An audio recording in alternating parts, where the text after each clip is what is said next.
आणि तिलारीचं धरण हे भरलेलं असल्यामुळे विसर्ग चालू आहे.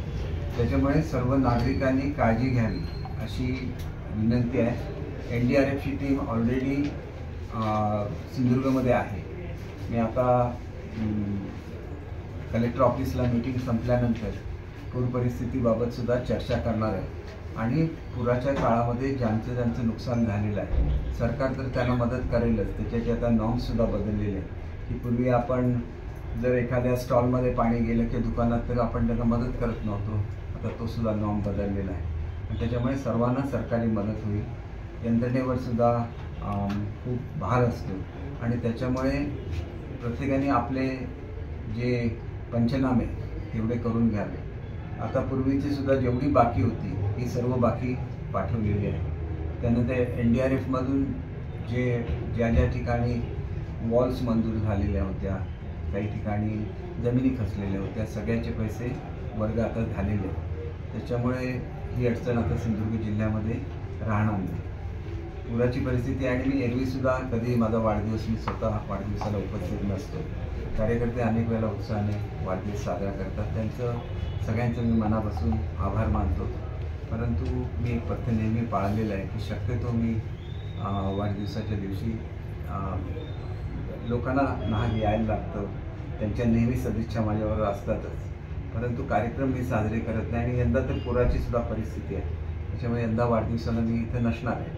परंतु 21 तारीखला ज्याला गुरुपौर्णिमा असणार त्यावेळेला साईबाबांची पालखी येते, त्यावेळेला त्या पालखीच्या निमित्ताने मी येणार.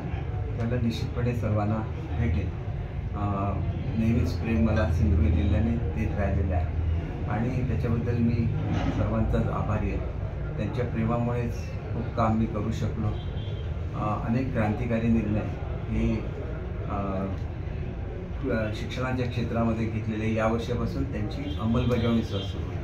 आपण स्काउट अँड गाईड पहिल्यांदाच इंट्रोड्यूस केला आहे, कृषी केला आहे, हॅपी सॅटर्डे आपण त्या ठिकाणी चालू केला आहे, महावाचन उत्सव चालू केला आहे, माझी शाळा सुंदर शाळा अभियान चालू केलेलं आहे आणि लवकरच ॲडॉप्ट स्कूल या स्कीमखाली बऱ्याचशा शाळा दुरुस्त होतील. पूर्वीसुद्धा मी ज्यावेळेला DPCची मीटिंग झाली होती त्यावेळेला अधिकाऱ्यांना सूचना दिलेली होती की अगोदर तुम्ही जी छपराची कामं आहेत ती करून घ्या, कारण पावसाचं प्रमाण खूप जास्त असतं. परंतु ज्या ठिकाणी मला कळवण्यात आलं त्या ठिकाणी मी स्वतःच्या खर्चाने दुरुस्त करून घेतलेलं आहे. फक्त 1 नंबर शाळेच्या संदर्भात मोठं हे झालं होतं, पण 1 नंबर शाळा ही दुरुस्तीच्या यादीमध्ये नव्हती आणि शनिवार रविवारी सुट्टी होती आणि त्या काळामध्ये त्या ठिकाणी नारळाचे काही नारळ पडले तिथं कोपऱ्यावर आणि त्याच्यामुळे त्यांची भिंत ओली झाली आणि ती मातीची असल्यामुळे ढासळली. मी ईश्वराचे आभार मानतो की शाळा सुरू नव्हती आणि सर्वच शिक्षकांना आव्हान आहे, हेडमास्टरना आव्हान आहे, असं कुठेही जर भिंती ओल्या असतील तर त्या ठिकाणी मुलांना बसवू नका, कारण आपल्याकडे पावसामध्ये नळे फुटतात आणि त्याच्यामुळे मी ज्यावेळेला पालकमंत्री होतो त्यावेळेला सुद्धा आणि नंतरच्या काळात सुद्धा पत्रे आणि कौलं याचा दोघांचाही वापर त्या ठिकाणी करावा, जेणेकरून कौलं जर फुटली तर पत्र्यावरून ते पाणी बाहेर जाऊ शकतं. तर त्याची काटेकोर अंमलबजावणी जिल्ह्यामध्ये होईल अशी अपेक्षा करतो. याच्यासाठी 3 निवासी शाळा जिल्ह्यासाठी मंजूर केलेल्या आहेत, त्यासुद्धा लवकरच सुरू होतील.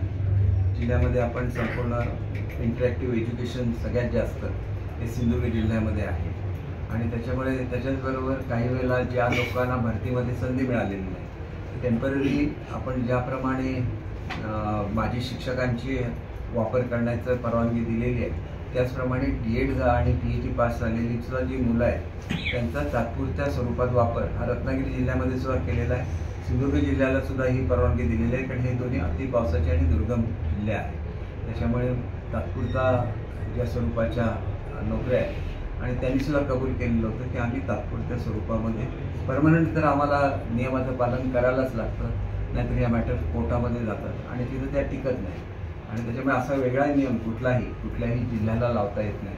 परंतु अशा तऱ्हेच्या मागण्या हे आम्ही पालघरची सुद्धा मागणी मान्य केलेली आहे. त्याच्यामुळे कोकणामधली विशिष्ट परिस्थिती लक्षात घेता तात्पुरत्या स्वरूपात DED बेरोजगारांचा त्या ठिकाणी वापर करून घेण्याची परवानगी ही दिलेली आहे आणि इतर कुठल्याही जिल्ह्यांकडून तशी मागणी आली तर त्याचा सुद्धा शासन सहानुभूतीपूर्वक विचार करेल. पहिली